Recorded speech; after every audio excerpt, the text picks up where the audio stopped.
په دې سوکانو پېښور کې زما رشتہ دار دي هغې یو ماشوم سره داسې واقع مخې ته راغلی دی د څه د وجې د لاپروایۍ د وجې چې مور یې لاپروایي کړې وه کور والا یې لاپروایي کړې وه په کوم شکل کې لاپروایي کړې وه دا واقع څنګه ورسره راغلی دی زه ستاسو توجه غواړم خو دا ویډیو لازمي وګورئ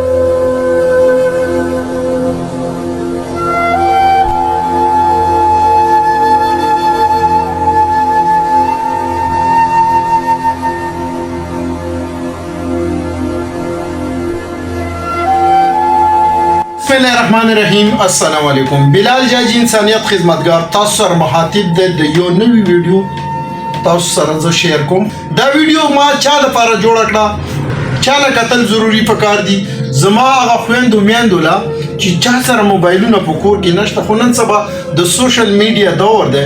ماشوم سره موبایل شته خو دا میسج چې تاسو ته زه دا ویډیو جوړوم په دې باندې تاسو عمل وکړئ نو تاسو به ډېر غټ نقصان نه بچ شئ زه بلال جاجی د انسانیت خدمتګار یم په خدای قسم دی زه روزانه زما کوشش دی چې زه خپلو پښتنو ته یو د فایدې ویډیو شیر کړم چې هغې ونه فایده والي زه چې ځان ته څه خوښوم ټول انسانیت ته ښه سوچ ساتم توجه مو غواړم دا بوتل تاسو کتی شئ دا بوتل دا د ډیو په کلر کې دا تیزاب دی تیزاب ماشومان دي هغه خو وایي چې یاره ډیو بوتل دی دا بوتل تاسو کتی شئ دا هم تیزاب دي خو دا د سټینګ په کلر کې دی برای مهرباني وکړئ زه تاسو ته سوال کوم چې کله کور ته تاسو ته دا بوتل استعمال صفایه دپاره راوړي نو زه هغه خویندو میندو ته دا سوال یو ځلې بیا کوم چې تاسو لاپروایي مه کوئ دا چې کله استعمال نه پاتې شي نو تاسو دا داسې سنبال ځای کې اوچت ځوړندوئ چې د ماشومانو لاس نه ورسیږي په ایمان هغې ماشومې سره چې کومه واقعه ده مخې ته راغلې هغې دننه یعنې کومه کلیجي دی هغه ټوله ختمه شوې ده د ژوند او د مرګ